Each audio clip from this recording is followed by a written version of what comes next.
আসসালামু আলাইকুম। আমি কিছু কথা বলবো, যা শুনতে অনেকের কাছেই খারাপ লাগবে।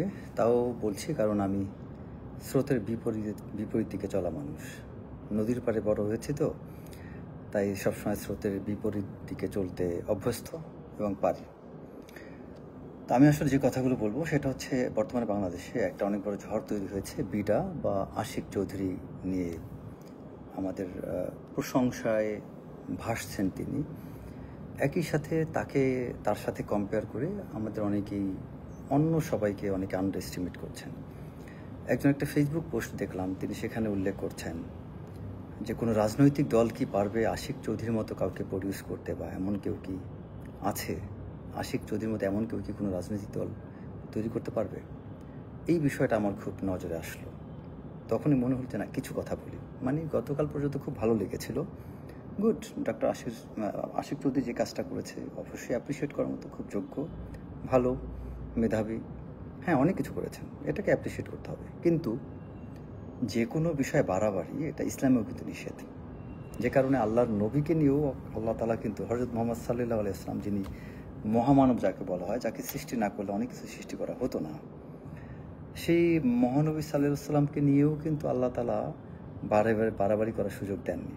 কারণ যাতে মানুষ কোনোদিন তাকে ভগবান বা দেবতা না বানিয়ে বসেন। এবং কোনো নবী রাসূলকেও আল্লাহ তাআলা এতটা সুযোগ দেননি, এমন কিছু করেননি যাতে কোনো মানুষ তাকে নিয়ে পূজা করেন। যেটা মুসা আলাইহিস সালামের সময় যেরকম আমরা অনেক কিছু দেখেছি, যে মুসা আলাইহিস সালাম যখন অ্যাবসেন্ট থাকতেন তখনই সেই সময়ে তার যারা উম্মত ছিল তারা কিন্তু সেই গরুকে পূজা করা শুরু করেছিল। সো বাড়াবাড়িটা ঠিক না। তা আমরা আশিক চৌধুরীকে নিয়ে আমার মনে হলো আমরা অতি বাড়াবাড়ি শুরু করে দিয়েছি। এখন মনে হলো কথা কিছুটা বলি, কারণ আমি মনে হয় সবাইকেই দেখতে পাচ্ছি তাকে নিয়ে বাড়াবাড়ি করছে। আমি একটা মানুষকে দেখলাম না যে এটার বিরুদ্ধে বলছে।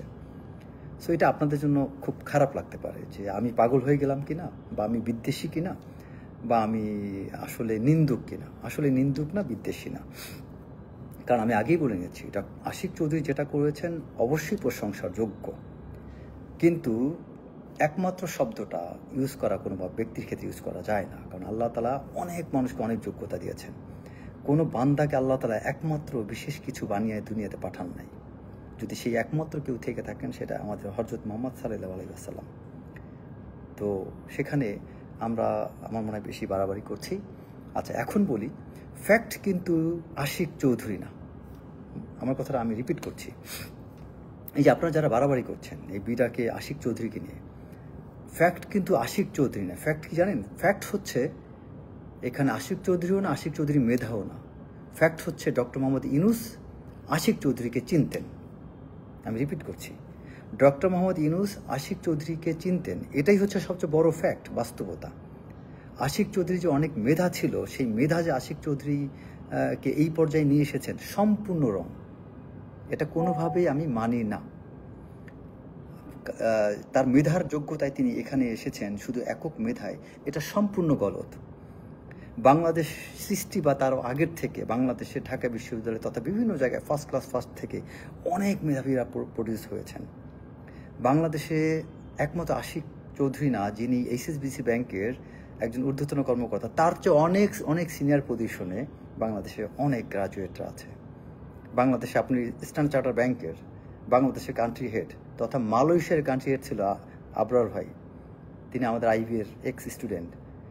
ব্রিটিশ আমেরিকা টোবাকোতে শেজাত মুনিন ছিল বাংলাদেশের ফার্স্ট কোনো বাংলাদেশের ব্যাটের বাংলাদেশি কোনো এমডি। তারপর জাভেদ আক্তার আছেন, আমাদের আইবি এর বড় ভাই। তিনিও কিন্তু ইউনিলিভারের মতো প্রতিষ্ঠানে বাংলাদেশকে রিপ্রেজেন্ট করেছেন। সাউথ এশিয়ার রিজনে তিনি ব্র্যান্ড ডাইরেক্টর ছিলেন। বর্তমানে ইউনিলিভারে ভালো পজিশনে আছেন।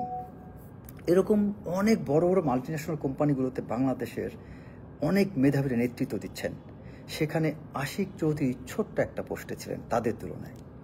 আমি নিজেও একটা বিদেশি প্রতিষ্ঠানে কিন্তু অনেক সিনিয়র পজিশনে আছি, কিন্তু আমিও কয়েকটা কান্ট্রির একটা বিশেষ ফাংশনের আমি কয়েকটা কান্ট্রি হেড হিসেবে আছি। একটা বিষয় হচ্ছে কি ভাই, এটা আমাদের গায়ে লাগে।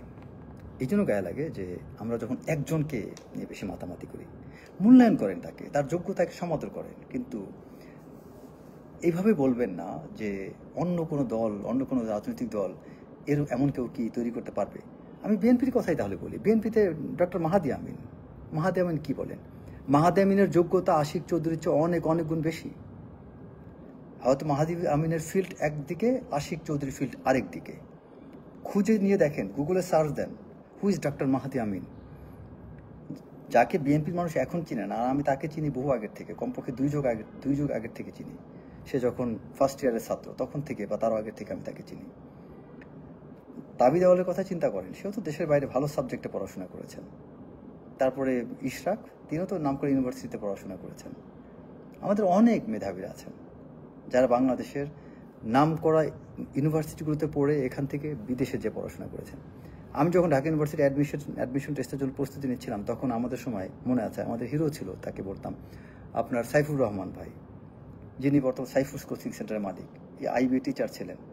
তিনি টোফেল এবং স্যাটে যিনি রেকর্ড মার্কস নিয়ে, বাংলাদেশে এখনও খুব সম্ভবত তার রেকর্ড কেউ ভাঙতে পারেনি, যিনি টোফেলে এবং জিআরই বা জিমেটে সর্বোচ্চ মার্কস পেয়েছিলেন ওই সময়টাতে। এবং তার প্রতি তার রেজাল্টের ইন্সপিরেশন নিয়েই আমার মনে আছে আমি স্যাট, টোফেল, জিমেট এগুলো নিয়ে স্টাডি করা শুরু করেছিলাম। তখন ইউনিভার্সিটিতে ভর্তি পর্যন্ত হয়নি। তো এরকম অনেক মেধাবীরা আছে ভাই, একটু জানেন না, জানার চেষ্টা করেন। একজন ব্যক্তি আজকে যদি ডক্টর মোহাম্মদ ইউনূস আমাকে চিনতেন, আমি যোগ্য, নিজেকে যোগ্য বলছি না, আমি বলছি না যে আমি খুব হাইলি কোয়ালিফাইড, আমি বলছি এটা যে ডক্টর মোহাম্মদ ইউনূস যদি আমাকেও চিনতেন, হয়তো আমাকেও তিনি ডাকতেন। এখন তার মানে কি আমি সুপার স্টার হয়ে যেতাম? তার মানে কি আমি আশিক চৌধুরী নিয়ে আপনারা যা করছেন এটা আমাকে নিয়েও করতেন আপনারা? কেন, আমার থেকে যোগ্য কেউ ছিল না ভাই? নাই, বাংলাদেশে অনেক আছে। আমি নিজে অনেক অনেক মেধাবীদেরকে আমি রেসপেক্ট করি, যাদের কাছে আমি কিছুই না। কিন্তু এখন আমাকে, আমি তো একটা মাল্টিনেশনাল কোম্পানির, আমি তো একটা সিনিয়র পজিশন আছি, আমাকে তো উনি ডেকে নিয়ে এক জায়গায় বসাতে পারেন। আমি তো মাল্টি রোলে কাজ করি, তো আমিও তো সেখানে অনেক কিছু ভূমিকা রাখতে পারবো। আমি নিজে তো আইবিএ থেকে গ্র্যাজুয়েশন করেছি। আমাদের অনেকরা আছে যারা ভালো ভালো সাবজেক্টে পড়াশোনা করছেন। তাহলে আপনারা কেন সেই মানুষকে রিকগনাইজ করেন না? কারণ একজন ব্যক্তিকে না লাফালাফি করছেন ভাই, কেন এটা করছি আমরা?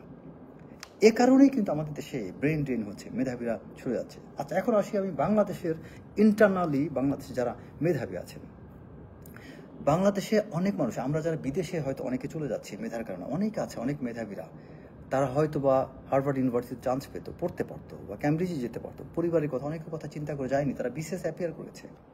অনেক মেধাবী আছে যারা আপনার সলিমুল্লাহ মেডিকেলে ভর্তি হয়ে সেখান থেকে ভালো রেজাল্ট করে ডাক্তারি করছে, আমি চিনি ভাই। তাদেরকে কি মূল্যায়ন করা উচিত না আমাদের? বলেন।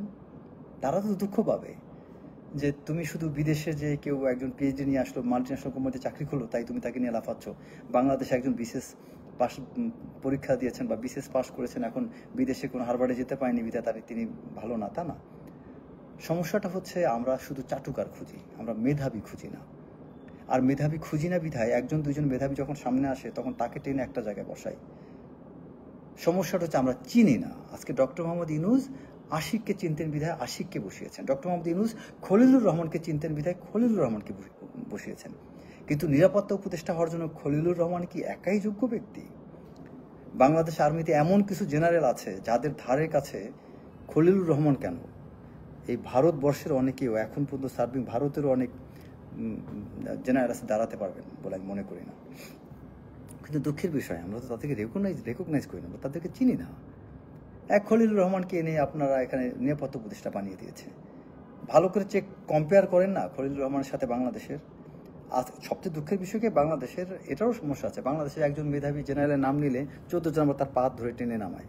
ইকবাল করিম ভূঁইয়ার নামটা যখন উপদেষ্টার জন্য গিয়েছে তখন অনেকে তার নাম প্রস্তাব করেছে, আবার অনেকে পা ধরে টানা শুরু করেছে। যখন আপনার জেনারেল জহিরের মতো মানুষের নাম গিয়েছে, অনেকে উঠাচ্ছে, অনেকে পা ধরে টেনে নামাচ্ছেন। জেনারেল হাফিজ, তাকে নিয়ে অনেকে অনেক কিছু করার চেষ্টা করছে। সমস্যা হচ্ছে ওখানে আমরা হচ্ছে নিন্দুকের জাত, আমরা শুধু নেগেটিভ দিকটাকে দেখি, পজিটিভ দিক দেখি না। আবার আমরা অতিমাত্রা চাটুকারিতা করে মাথায় তুলি। যখন এই যে মিশু, আজকে মিশুকে নিয়ে আপনারা নেগেটিভ কথা বলছেন, এই মিশুকে কিন্তু তখন আবার সবাই প্রশংসা করছে, ও মা চমৎকার, তুমি নগদের সিইও বা নগদের অমুক, তুমি এত সুন্দর বক্তব্য দিয়েছো। গতকাল শেখ হাসিনার সামনে তুমি যা বলেছো না, সেই কলকাতা দাদাদের মতো চাপাবাদি শুরু হয়ে যায় যে তুমি যা বলেছো না। ওই যে একটা কলকাতার লোকজন বলে না যে দাদা সে যে খাইয়েছিলেন না, এখনো না হাত 7 দিন ধরে ধুয়েছি, তাও ইলিশ মাছের ঘ্রাণটা যাচ্ছে না, কি যে দিলেন না দাদা। ঠিক ওই একই ফর্মুলায় শেখ হাসিনার সময় কিন্তু মিশুকে নিয়ে এই বক্তব্য করেছে, মিশু তুমি গতকালকে নেত্রীকে যা বলেছ না, এই জায়গাটা আমাদের সমস্যা ভাই। সমস্যাটা মেধায় না। সো একজন আশিক চৌধুরীকে আপনারা মাথায় তুলে নষ্ট করেন না। বাংলাদেশে আরও অনেক অনেক অনেক মেধাবী আছে। ওয়ার্ল্ডের টপ মাল্টিন্যাশনাল কোম্পানিগুলোতে লিডিং পজিশন অনেক মেধাবী আছে। স্যামসাং বাংলাদেশে হেড ছিল, আমি চিনি মেহেদি হাসান, খুব মেধাবী একটা ছাত্র, Dhaka university IVR BBA 6th ব্যাচের, আমার দেখা অন্যতম মেধাবী। এদেরকে তো বাংলাদেশের মানুষ খুঁজে বের করে না। তারপরে আমাদের আপনার অনিন্দ চৌধুরী একজন আছেন, আমি জানি না পরবর্তী IBA থেকে BBA মনে আমি কমপ্লিট করেন, চমৎকার মেধাবী একটা স্টুডেন্ট ছিল, আমি ছাত্র জীবন থেকে চিনি। শেজাত মনি, জাভেদ আক্তার, তারপরে আবরার ভাই আছেন, এখন বর্তমানে যিনি এই যে নাসের ভাই আছেন, খুব সম্ভবত এখন বর্তমানে SCBর MD। এদেরকে আপনারা কতটুকু সুযোগ দিয়েছেন? স্ট্যান্ডার্ড চার্টার্ড ব্যাংকের অধীনে শুধু বাংলাদেশ না, বাংলাদেশের বাইরে অনেক অনেক ট্যালেন্টেড লোকজন আছে, কিন্তু আমরা তাকে চিনি না। খোঁজ নেন, গুগলে বাঙালি কজন চাকরি করে, ফেসবুকে আমি জানি কজন জব করেন। বাইরে আমি কিন্তু ফেসবুকে জব করার সুযোগ পেয়েছিলাম, কিন্তু কেন যাইনি সেটা তো কেউ জানতে চাইবে না, বা আমি আজকে সেটা করিনি বিধে আজকে কেউ আমাকে চিনে না, জানে না। বাট আমি যে কেন যাইনি এটা যদি জানতো, তাহলে হয়তো মানুষ আজকে রেসপেক্ট করতো, অথবা ওই পজিশন আজকে থাকলে হয়তো আপনারা প্রশংসা করতেন। ভাই অনেক মেধাবীরা আছে ভাই, আমরা যারা সুযোগ পেয়ে অনেক জায়গায় যাইনি। এই বাংলাদেশে এই শেখ হাসিনার রোশানুলের থেকেও বাংলাদেশে যায়নি। সো ওই রকম মানুষগুলো না সত্যি কষ্ট পাবে। একদম একজন কিনে বেশি লাফায়েন না, একজন কিনে বেশি লাফালাফি করে অন্যদেরকে হতাশ করেন না। আবার একই সাথে আমি এটাও বলবো যে যিনি ভালো পজিশন পেয়েছে আশিক চৌধুরী, তাকেও আমাদের উৎসাহ দিতে হবে, তিনিও ভালো করতে থাকুক, আমরা তার পাশে আছি। কিন্তু তিনি একমাত্র ব্যক্তি নন, আরও অনেক ব্যক্তিরা আছেন বাংলাদেশে। বাংলাদেশে পুলিশ সার্ভিসে অনেক লোকজন আছে, আর্মিতে শত শত আছে, কিন্তু আমরা জানি না, চিনি না।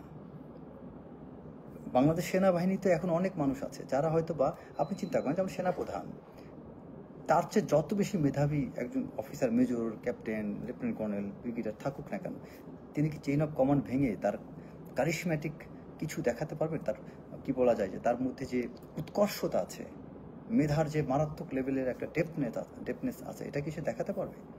পারবে না। কারণ কি, তাকে আর্মির রুলসটা মেনে কাজ করতে হবে। বাট সে তো অনেক মেধাবী, এখন তার ওই মেধাটাকে তিনি এক্সপ্লোর করতে পারছেন না, কারণ কি তিনি সেনাবাহিনীতে আছেন। ঠিক তেমনি same goes with BCS, same goes with doctor, engineer, medical. একজন ডাক্তার, আমি জানি বাংলাদেশ সেনাবাহিনীতে একজন মেজর জেনারেল আছেন, উনি মেডিকেল করে, জেনারেল মাসুদুল ইসলাম মজুমদার, চমৎকার একজন মেধাবী মানুষ, সলিমুল্লাহ মেডিকেলের পড়াশোনা করা, এবং বাংলাদেশ সেনাবাহিনীতে মোস্ট ট্যালেন্টেড একজন আমি বলবো জেনারেল এবং ডাক্তার। তাকে কজন মানুষ চেনেন বলেন? আমি দেখেছি মাল্টি ট্যালেন্টেড একটা মানুষ। যারা জেনারেল মাসুদের আন্ডারে চিকিৎসা নিয়েছেন তারা জানেন তিনি কি ঢাকা CMH এর সিটি মানে আপনার ওই কী বলে ক্রিটিক্যাল কেয়ার ইউনিটের দায়িত্বে ছিলেন, এই জাস্ট কিছুদিন আগে মেজর জেনারেল হয়েছেন। তাকে তো আমরা চিনেন না। এখন যে আপনার নির্বাচন কমিশন আছেন, একজন ব্রিগেডিয়ার জয়েন করেছেন, খুব সুন্দর ফজল, ব্রিগেডিয়ার জেনারেল ফজল বা কিছু একটা নাম, তাকে কয়জন চিনেন? মারাত্মক মেধাবী মানুষ। তারপরে আমাদের আর্মির একজন অফিসার আছেন, general Russo, brigadier general Russo, highly talented একটা মানুষ, কয়জন তাকে চিনে বলেন? কিন্তু এদেরকে তো কেউ চিনে না, বিধায় কেউ ডাকে না। অনেক মেধাবী আছে ভাই, যাদেরকে মানুষ ডাকে না, চিনে না। ফ্যাক্ট হচ্ছে চিনে না। আজকে যদি ডক্টর মোহাম্মদ ইউনূস, আরও শত শত মানুষ আছে তাদেরকে চিনলে তাদেরকে বিভিন্ন জায়গায় বসিয়ে দিতেন। যদি আমাদেরকে চিনে না বিধায় আমরা দায়িত্বে বসবো দূরের কথা, দাওয়াতই পাই না রে ভাই। অনেক মানুষ আছে আমরা যারা দাওয়াত, কেন আমাদের চেনা তো দূরের কথা, দায়িত্বে বসবে দূরের কথা, তাদেরকে দাওয়াতই দেওয়া হয় না। সো এই জন্য বিষয়টা হচ্ছে কি ভাই, মানে আসলে আশিকের তকদির ভালো ছিল, হয়তো আল্লাহ তাআলা তার ভাগ্যটাকে নির্ধারণ করে রেখেছিল, এবং ডক্টর মোহাম্মদ ইউনূস তাকে চিনতেন। এটা একটা ফ্যাক্টর। হ্যাঁ, তার মানে এই না যে তার মেধা ছিল না, হ্যাঁ তার মেধা আছে। আর এই যে কথাটা বলছেন রাজনৈতিক দলে এমন কেউ প্রডিউস করতে পারবে, এটা সম্পূর্ণ গলত একটা কথা এবং অফেন্ডিং। এটা আমি আমি বলবো এটা সে একটা অপরাধমূলক একটা কথা বলেছে। একটা রাজনৈতিক দলের, আমরা বাংলাদেশের রাজনৈতিক দলগুলোতে আপনার কয়জন মেধাবী লোককে চিনেন? অনেক মেধাবী নেতা আছে, তারা নিজেদেরকে আপনার প্রস্ফুটিত করতে পারছেন না, সুযোগ পান না। অনেক নেতা আছে আমি চিনি, জানি। এখন যদি কোনো একটা নেতা, জুনিয়র নেতা স্মার্টনেস দেখায়, সিনিয়র নেতা তাকে জায়গায় দিবেন, আপনারা জানেন এটা? আপনি ক্লিন ইমেজে একটা নেতা এখন প্রত্যন্ত অঞ্চলে যখন নির্বাচনী প্রচারণায় যাচ্ছেন, তখন অন্য নেতারা মিলে তাকে কলঙ্ক দিচ্ছেন, তাকে কলঙ্কিত করার চেষ্টা করছেন। এটা কি আপনারা জানেন? কেন পলিটিক্সে ভালো ভালো লোক আসে না জানেন? কেন ক্লিন ইমেজের লোক, কেন মেধাবীরা পলিটিক্সে আসে না জানেন? এটা একবার ভেবে দেখেন। কারণ হচ্ছে নোংরা মানুষগুলো, তাদেরগুলো আপনাদের খেয়াল করতে হবে ভাই। আমরা ঢালাওভাবে সুইপিং কমেন্টস করা ঠিক না, যে রাজনৈতিক দল কি পারবে আশিক চৌধুরীর মতো কাউকে তৈরি করতে? কত বড় একটা কথা, এতটা দাম্ভিক কথা তো বলা ঠিক না। আমাদের সেই ব্যারিস্টার ফুয়াদের মতো তো তার একটা দাম্ভিক টোন হয়ে গেল।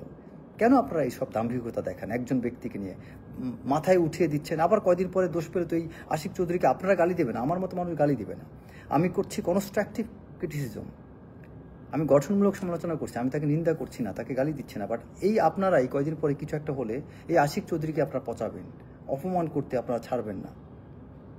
আমরা সেই কি একটা প্যাট্রিয়ট একটা কবিতা পড়েছিলাম না, যে একটা সময় জাতি মাথায় তুলে আবার জাতি তাকে অপদস্থ করে কিভাবে। ঠিক সেই আপনার প্যাট্রিয়ট কবিতাটা ভুলে যাবেন না। এটা খুব সুন্দর, ইন্টারমিডিয়েটে বা কোন লেভেলে ছিল আমি পড়েছিলাম।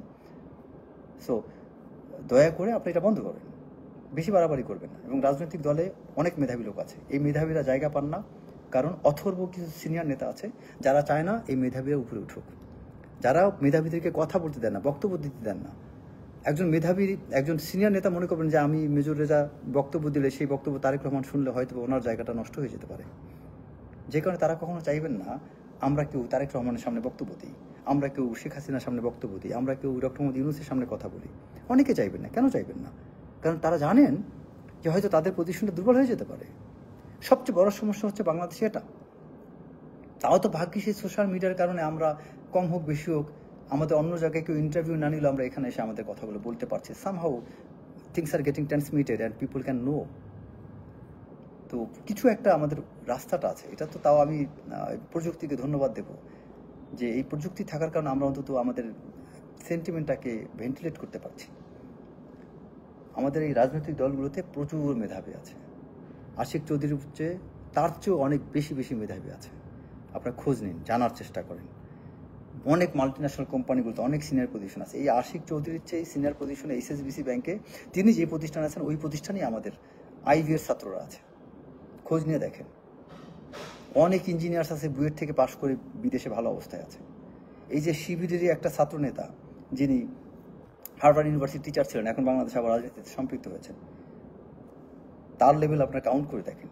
তাকে কি, তিনি তো শিবির করতেন বিধায় আজকে ডক্টর মোহাম্মদ ইউনূস তাকে কোনো জায়গায় বসাননি, বাট তিনিও তো মেধাবী ছিলেন, তাই না? সো একজনকে নিয়ে লাফালাফি বন্ধ করেন, আশিক চৌধুরীকে নিয়ে এত লাফায়েন না। তার মেধা ছিল, সম্মান করেন, কিন্তু এমনভাবে কথা বলবেন না তিনিই একজন ব্যক্তি, তিনি একজন হিরো। আপনারা কয়জন আশিক চৌধুরীর প্রেজেন্টেশন দেখেছেন? দেখেন নাই। একজনটা দেখি ক্রাশ খেয়ে গেলেন। আপনারা বাকিদের প্রেজেন্টেশন দেখেছেন? ঢাকা ইউনিভার্সিটির IB-এর থেকে পাশ করা সাবেকদের কথা বাদ দিলাম, ফার্স্ট ইয়ার একটা স্টুডেন্টে যান, আমি তো সামটাইমস ক্লাস নেই, আমি তো তাদের প্রেজেন্টেশন দেখি, নর্থ সাউথ ইউনিভার্সিটি জানে, অনেক জায়গায় আছে, যে বসে দেখেন প্রেজেন্টেশনগুলো দেখেন, তারপরে বুঝবেন বাংলাদেশে ভুরি মেধাবী আছে ভাই, মেধাবীদের খনি আছে। সমস্যা হচ্ছে কি, এই মেধাবীদেরকে আমরা পিক আপ করতে পারি না। আমরা যারা মোটামুটি একদম রুট লেভেলে কাজ করি আমরা দেখি এটা, আপনারা দেখতে না পেলেও। ইউনিভার্সিটিগুলোর সাথে যেহেতু আমি সম্পৃক্ত, আমি ক্লোজলি দেখি, অবাক হয়ে যায় অনেক ছাত্রদের কিছু ভূমিকা দেখে। যাই হোক, সবাই ভালো থাকবেন। আমি কোনো দাম্ভিকতা পছন্দ করি না, দম্ভটা আমি সহ্য করতে পারি না, কারণ আর এককভাবে কাউকে কৃতিত্ব দেওয়া এটাও আমি পছন্দ করি না। যে কারণে এই কথাগুলো বললাম। কেউ কথা বলছে না, তাই আজকে আমি বললাম না, নদীর পাড়ের মানুষ তো। মিলিটারি একাডেমিতে যখন ট্রেনিং করতাম তখনও আমি আমার মতো মুভ করতাম, স্রোতের বিপরীতে চলতে আমার ভালো লাগে। সবাই যেটাকে ঠিক বলে আমি সবসময় এটাকে ঠিক বলি না। আমার যদি বিবেক বলে এটা ঠিক, আমি ঠিক বলি, কারণ এই বিবেক আল্লাহ তাআলা দিয়েছেন। দুনিয়াতে সমস্ত জীবজন্তু আর মানুষ এর সাথে পার্থক্য এক জায়গায়, বাকি সৃষ্টির যারা তাদের কোনো বিবেক নেই, বাট মানুষকে আল্লাহ তাআলা বিবেক দিয়েছেন। যে কারণে মানুষকে শ্রেষ্ঠ জীব বলা হয়। সবাই ভালো থাকবেন। আসসালামু আলাইকুম।